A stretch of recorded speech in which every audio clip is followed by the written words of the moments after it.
హస్తినలో ఇక triple engine సర్కార్ రానుంది. కేంద్రంలోని బీజేపీ సర్కార్కు తోడు కొత్తగా ఢిల్లీలో కూడా బీజేపీ ప్రభుత్వం ఏర్పడబోతోంది. మరోవైపు ఢిల్లీ మున్సిపల్ కార్పొరేషన్పై కూడా కన్నేశారు కమలనాథులు. ఇక కొత్త ముఖ్యమంత్రి ఎంపికపై కసరత్తు ముమ్మరం చేసింది బీజేపీ. ఈ పదవి రేసులో కేజ్రీవాల్ను ఓడించిన పర్వేష్ వర్మ ఇప్పటికే ముందున్నారు. మరికొందరి పేర్లు కూడా తెరమైకి వస్తున్నాయి. ప్రధాని మోదీ విదేశీ పర్యటన తర్వాత ఢిల్లీలో కొత్త ప్రభుత్వం కొలువు తీరబోతోంది. అప్పటి వరకు కొత్త సీఎం ఎవరు అనే సస్పెన్స్ కొనసాగనుంది. ఢిల్లీ ముఖ్యమంత్రి పీఠాన్ని అధిష్ఠించబోయేది ఎవరనే ఊహాగానాలు ఊపందుకున్నాయి. అసెంబ్లీ ఎన్నికల్లో బీజేపీ గెలవడంతో సీఎం అభ్యర్థిని ఖరారు చేసే ప్రక్రియకు అధిష్టానం శ్రీకారం చుట్టింది. 27 ఏళ్ల సుదీర్ఘ విరామం తర్వాత హస్తిన అసెంబ్లీపై కాషాయ జెండా ఎగరేస్తోంది భారతీయ జనతా పార్టీ. తాజా అసెంబ్లీ ఎన్నికల్లో దేశ రాజధానితో కంట్లో నలుసుగా కొరకరాని కొయ్యగా మారిన ఆమ్ ఆద్మీ పార్టీని చిత్తుగా ఓడించేసి కసి తీర్చుకుంది. ఇక కొత్త ప్రభుత్వాన్ని ఏర్పాటు చేయటమే తరువాయి. అయితే కొత్త ముఖ్యమంత్రి ఎవరు, బీజేపీ సర్కారు ఎప్పుడు కొలువుదీరబోతోంది అనే ప్రశ్నల పరంపర ఇప్పుడే మొదలైంది. కొత్త సీఎం ఎంపిక కోసం పార్టీ జాతీయ అధ్యక్షుడు జేపీ నడ్డా కేంద్ర హోంమంత్రి అమిత్ షాతో భేటీ అయ్యారు.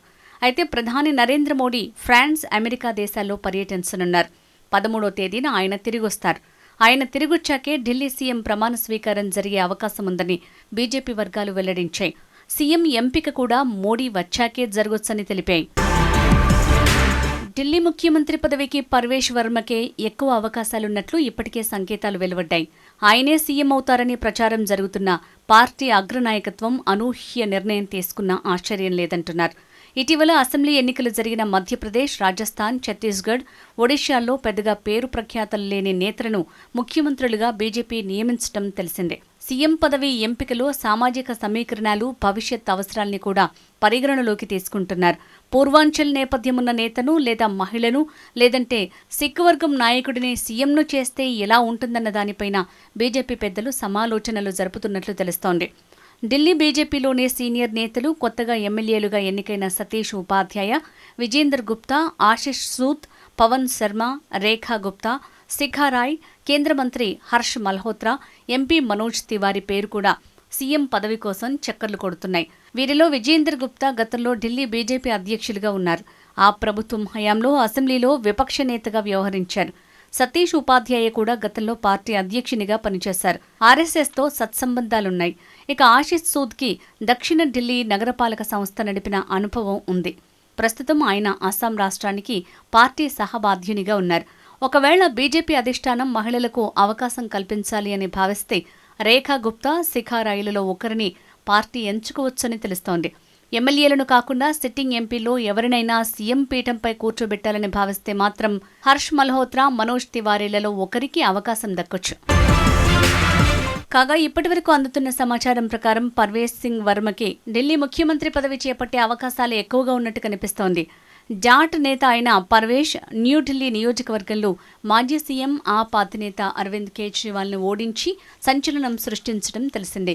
కేజ్రీవాల్పై 4089 ఓట్లతో పర్వేష్ వర్మ విజయం సాధించారు.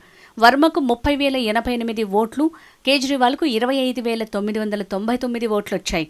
కాంగ్రెస్ అభ్యర్థి సందీప్ దీక్షిత్ కేవలం 4,568 ఓట్లు సాధించారు.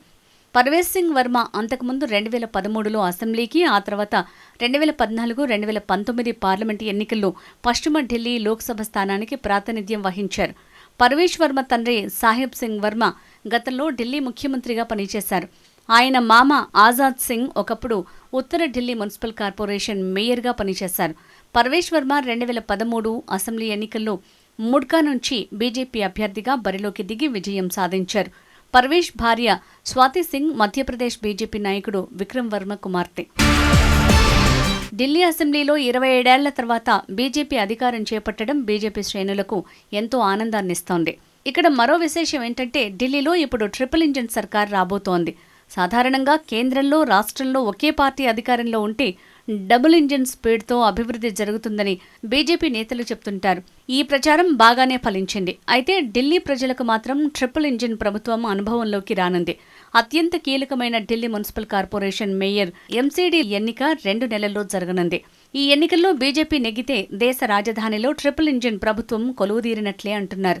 ఎంసీడీలో బీజేపీకి ప్రస్తుతం 120 మంది, ఆమ్ ఆద్మీకి 122 మంది కౌన్సిలర్లున్నారు. అయితే లోక్సభ, అసెంబ్లీ ఎన్నికల నేపథ్యంలో ఎంసీడీలో బీజేపీ బలం పెరిగింది.